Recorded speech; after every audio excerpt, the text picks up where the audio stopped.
You know, sometimes nature will give you a garden for free. There's this beautiful, this is our hay field, but the neighbor farmer that's helping us with the hay decided, because he saw me picking daisies for the table, and he decided to leave me this beautiful little swath of daisies. It's filled with butterflies, bees, all the cool things that nature gives us.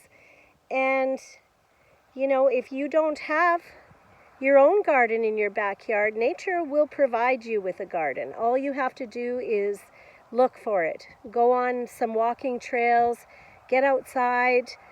Nature will give you that for free, just because that's what she does. So, one of my favorite things, nature's garden. Enjoy it. It's free. Go find it somewhere. Walk through it. Pick some wildflowers for your table. It'll make you have a good day. Talk to you soon.